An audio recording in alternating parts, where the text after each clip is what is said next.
Hi there, my name is John Hampton, and I'm trying to apply for Arkansas Governor's School. Right now, I'd say my absolute favorite media to work with would be pen and ink. I've always liked the crisp design that you can get out of it, because I would read a lot of comics and stuff like that in just straight black and white, and it looks really clean, and that's why I've always been drawn towards it, which is also happens to represent one of my favorite master artists, Lichtenstein. Um, his pop art just lives on throughout, since the time he made them, and it has a sleek, crisp design that you don't get out of a lot of media, which is why I personally like it and why my favorite media is pen and ink. And right now, I would say my most successful piece would have to be this one right here.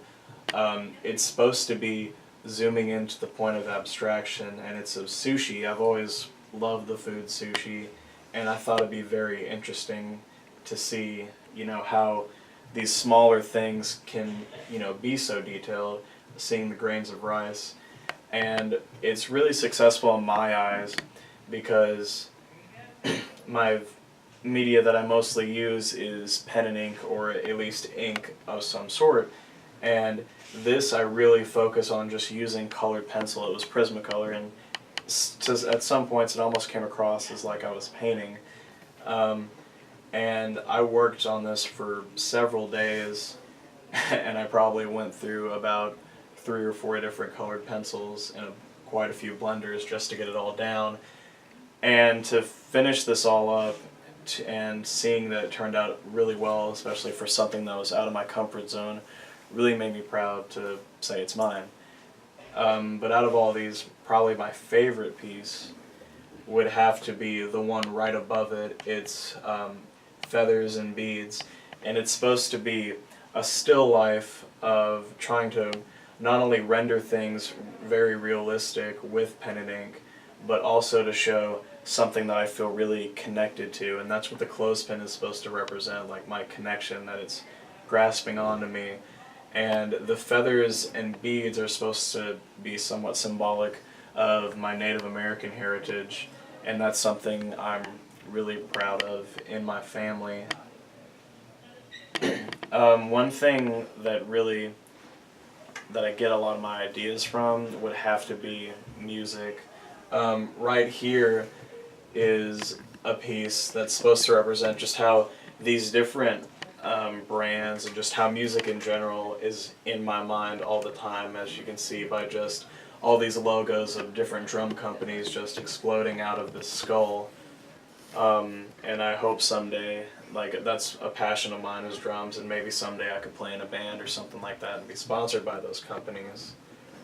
And right below it, this piece is supposed to just be somewhat abstract of a place and how it makes us feel. And this one happens to be a spot off the Washita Trail that my mother and I would go hiking towards. And we used to call it the thinking spot, and that's what the brain and the eye represent. It just kind of opens our minds and lets us be calm.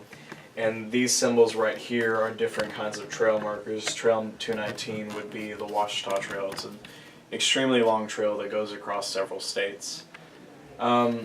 Another piece that kind of shows a little bit more of what inspires me happens to be like culture, which would be this piece right down here. It's entitled An Order Out of Chaos piece, and it's supposed to represent how the media would come across on the news, how they can blindly report all of these horrible things happening across the world that we as American citizens take for granted, and just how these horrible, tragic events can go on, and these media personalities can report it without any emotion. Hence the symbolism of the TVs cracking, the terrible headline, and the media personality is just a puppet in a sense. And the last one out of my 3 previous would be this one right here. It's supposed to be about size distortion, and it's a giant coffee bean breaking a mug, and I really love coffee, and that's another thing I'd like to try and do, is be a barista. And that was just supposed to convey my love of coffee. And sometimes I feel like my mug is way too small for all the coffee I need in the mornings. And so the artists I researched would be Suzanne Rothenberg, and from what I've seen, she really did change the world whenever it came to minimalist abstraction. And this piece at the very top is supposed to be representative of some of her ideas. She used a lot of her personal experiences, and one struggle she had later in life was alcoholism. And some of her really popular pieces, like I said, are very minimalist. And my favorite piece by her would happen to be the sketch of a crow, the silhouette of a crow. And this is just supposed to represent any sort of person, and how an addiction like alcoholism is kind of just melting away at who she was, hence the water in the beer taps, and how it's draining out not only water, but it's draining out herself. And I just really appreciate it, especially now because minimalism is very popular in today's design world.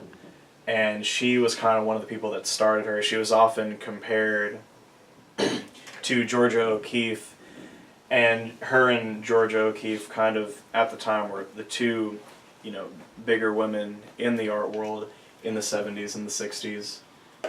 And that is why I chose her, and I thought that some of her pieces would go very well with pen and ink, and how I can kind of tie it to myself and how some of her pieces move me. And that should be about it. My name's John Hampton.